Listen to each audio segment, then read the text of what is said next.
Tumbuhan atau organisme yang termasuk ke dalam kingdom Plantae, memiliki peran yang penting dalam rantai makanan. Struktur tumbuhan diciptakan sedemikian rupa, sehingga mampu berfotosintesis, dan dapat memproduksi bahan makanannya sendiri. Pada video ini, kita akan membahas mengenai struktur dan fungsi organ tumbuhan. Untuk itu, silahkan disimak ya videonya. Organ tumbuhan terdiri atas organ vegetatif dan organ generatif. Organ vegetatif tumbuhan adalah organ yang terus tumbuh dan mendukung kelangsungan hidup tumbuhan. Terutama berguna untuk penyerapan, pengolahan, pengangkutan dan penimbunan zat makanan. Organ vegetatif tumbuhan terdiri dari akar, batang dan daun. Selanjutnya, organ generatif tumbuhan adalah organ tumbuhan yang berfungsi dalam proses perkembangbiakan secara generatif atau seksual, yang didahului oleh peristiwa perkawinan. Organ generatif tumbuhan terdiri dari bunga, buah dan biji. Organ vegetatif tumbuhan yang pertama yaitu akar. Sistem perakaran ada dua, yaitu tunggang dan serabut. Pada tumbuhan dikotil atau tumbuhan yang memiliki biji berkeping dua, sistem perakarannya adalah sistem perakaran tunggang. Akar tunggang adalah akar yang tebal dan memiliki cabang-cabang kecil, yang disebut sebagai akar lateral. Misalnya pada tumbuhan kacang tanah dan mangga. Sedangkan pada tumbuhan monokotil atau tumbuhan yang memiliki biji berkeping satu, sistem perakarannya adalah sistem perakaran serabut. Akar serabut memiliki bentuk yang lebih tipis dan bercabang seperti berserat. Misalnya tumbuhan padi, jagung, dan rumput. Akar pada tumbuhan berfungsi untuk menambatkan tumbuhan pada tanah atau media tumbuhnya, menyerap air dan mineral dalam tanah atau media tumbuhnya. Pada beberapa tumbuhan, akar mengalami modifikasi, sehingga dapat berfungsi untuk menyimpan cadangan makanan, misalnya singkong dan bengkuang.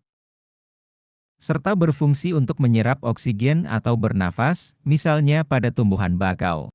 Pada lobak, Raphanus sativus, dan wortel, Daucus carota, akar mengalami modifikasi untuk menyimpan cadangan makanan yang akan digunakan dalam pembungaan dan pembentukan biji. Oleh karena itu, lobak dan wortel akan dipanen sebelum proses pembungaan. Organ vegetatif tumbuhan yang kedua yaitu batang. Setiap tumbuhan, kebanyakan memiliki batang yang berdiri tegak di atas tanah dan mendukung cabang, daun dan bunga. Batang biasanya berbentuk silinder yang panjang, memiliki ruas-ruas, internodus, dan dibatasi oleh buku-buku, nodus. Pada nodus inilah tempat melekatnya daun dan tunas. Batang berfungsi sebagai penyokong bagian-bagian tumbuhan yang tegak di atas tanah, yaitu sebagai jalan pengangkutan air dan mineral dari akar menuju daun, dan jalan pengangkutan makanan dari daun ke seluruh tubuh tumbuhan. Batang tumbuhan monokotil terlihat jelas ruas-ruasnya, sedangkan batang dikotil tidak terlihat jelas ruas-ruasnya. Organ vegetatif tumbuhan yang ketiga yaitu daun. Daun adalah organ tumbuhan yang bentuknya tipis, lebar, banyak mengandung zat hijau daun, klorofil. Daun berfungsi untuk mengambil gas karbon dioksida, CO2, yang digunakan dalam fotosintesis, mengatur penguapan air, transpirasi, dan pernapasan, respirasi, tumbuhan. Pada daun monokotil, peruratannya atau tulang daunnya sejajar atau melengkung. Pada dikotil, tulang daunnya menjari atau menyirip. Proses fotosintesis membutuhkan cahaya matahari, karbon dioksida, CO2, dan air, H2O. Berikut reaksi fotosintesis. Organ generatif tumbuhan yang pertama yaitu bunga. Bunga merupakan alat reproduksi generatif pada tumbuhan.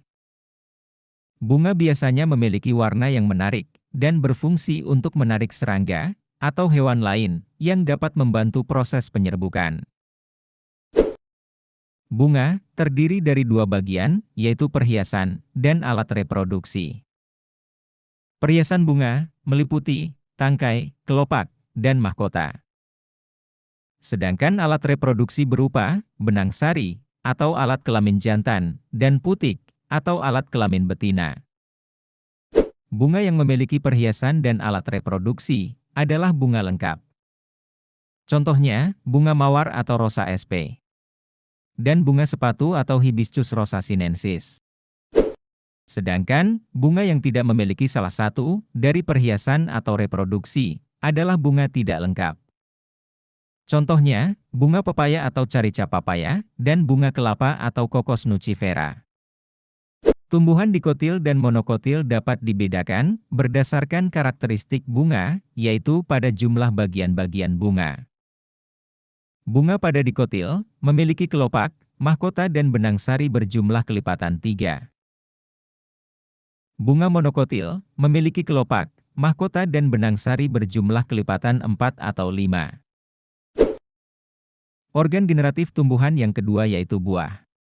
Secara umum, buah berkembang dari bagian alat kelamin betina, putik, yang biasa disebut dengan bakal biji. Struktur buah yang lengkap terdiri dari biji, daging buah, dan kulit buah. Buah inilah yang membungkus dan melindungi biji. Berdasarkan jenisnya, buah dibedakan menjadi 2 macam yaitu buah sejati, adalah jenis buah yang terbentuk dari bakal buah. Contohnya avokado, pepaya, dan semangka. Buah semu adalah jenis buah yang terbentuk dari bakal buah dan bagian-bagian lain dari bunga. Contohnya, Anacardium occidentale, Fragaria vesca, dan Pyrus malus. Selain buah, biji juga termasuk bagian dari tumbuhan yang terbentuk dari hasil pembuahan atau fertilisasi yang letaknya berada di dalam bakal buah. Di dalam bakal buah terdapat bakal biji, dan di dalam bakal biji terdapat suatu embrio yang merupakan calon individu baru. Embrio yang berada dalam bakal biji terdiri dari akar lembaga, radikula, daun lembaga, kotiledon, dan batang lembaga, kaulikula. Bakal biji merupakan bagian di mana terjadinya pembuahan yang berkembang menjadi biji. Fungsi bakal biji di sini adalah sebagai tempat pertemuan sel-sel telur yang dibuahi oleh serbuk sari, berisi sel sperma, melalui proses penyerbukan. Bagaimana untuk pembahasannya? Semoga materi mengenai struktur dan fungsi organ pada tumbuhan ini dapat dimengerti dan dipahaminya. Untuk lebih paham lagi, silakan untuk melakukan identifikasi melalui pengamatan pada tumbuhan di sekitar rumah atau lingkungannya. Sampai jumpa.